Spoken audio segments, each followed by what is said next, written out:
5 Al Jazeeran toimitta on saanut surmansa iskuissa, joita verkosto kuvailee Israelin kohdennetuksi hyökkäykseksi telttaa vastaan, jossa toimittajat maanantai joittuivat Gazan kaupungissa Al-Shifan sairaalan lähellä.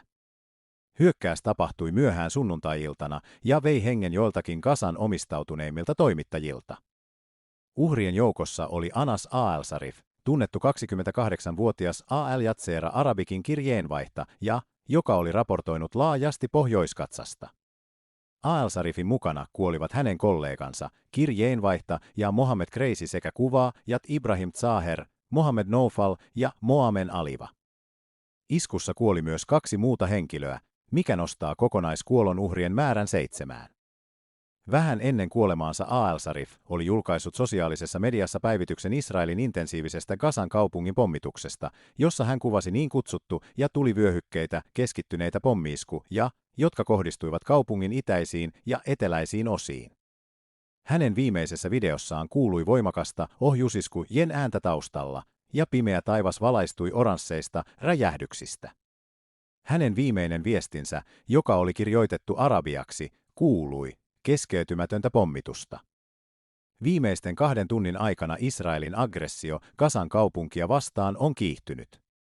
Syvästi koskettavassa viestissä, joka oli kirjoitettu kuukausia aiemmin, 6. huhtikuuta ja tarkoitettu julkaistavaksi hänen kuolemansa sattuessa, Al-Sarif pohti kokemuksiaan konfliktin raportoijana. Hän kirjoitti: olen elänyt kivun kaikissa yksityiskohdissaan ja maistanut surua ja menetystä toistuvasti. Siitä huolimatta en ole koskaan epäröinyt kertoa totuutta sellaisena kuin se on, ilman vääristelyä tai virheellistä esittämistä, toivoen, että Jumala olisi todistajana niille, jotka pysyivät hiljaa, niille, jotka hyväksyivät kuolemamme, ja niille, jotka tukahduttivat hengityksemme. Nuori toimittaja ilmaisi erityistä surua siitä, että edes lastemme ja naistemme silvotut ruumiit eivät koskettaneet heidän sydämiään tai pysäyttäneet kansaamme yli 1,5 vuoden ajan kohdannutta verileilyä. Al-Sarif jakoi myös henkilökohtaista suruaan siitä, että joutui jättämään vaimonsa Bayanin ja ettei saisi nähdä poikansa Salahin ja tyttärensä Samin kasvavan. Voimakkaassa lausunnossaan Al Jazeera Media Network tuomitsi murhat vielä yhtenä ilmeisenä ja tahallisena hyökkäyksenä lehdistönvapautta vastaan. Verkosto kuvaili iskua tapahtuneeksi Israelin meneillään olevan Gazan offensiivin katastrofaalisten seurausten keskellä, mikä on johtanut siviilien armottomaan teurastukseen, pakotettuun nälkiinnyttämiseen ja kokonaisia yhteisöjä koskevaan hävitykseen. Al Jazeera kuvasi Al-Sarifin ja hänen kollegoidensa kohdentamisen olevan epätoivoinen yritys vaientaa ne äänet, jotka paljastavat Gazan lähestyvän haltuunoton ja miehityksen.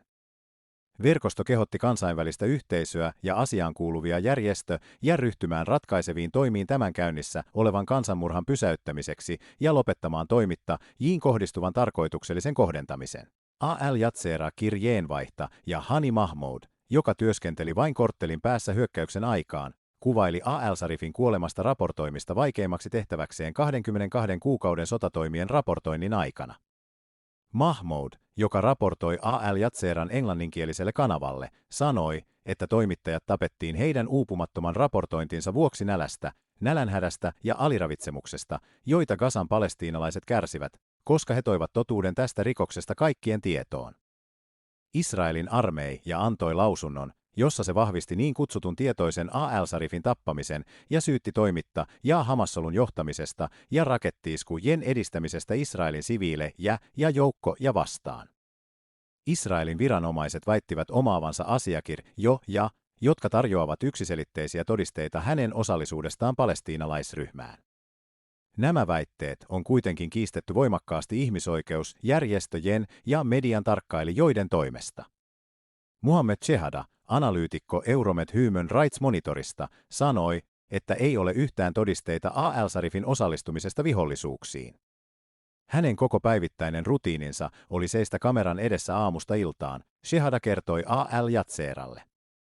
Al-Sarifiin kohdistunut uhka oli ollut kasvava huolenaihe useiden kuukausien ajan. Viime kuussa, sen jälkeen kun Israelin armeijan tiedottaja jakoi sosiaalisessa mediassa videon, jossa syytettiin Al-Sarifia Hamasin sotilaallisen siiven jäseneksi, YK:n sananvapauden erityisraportoija Irene Khan ilmaisi huolensa.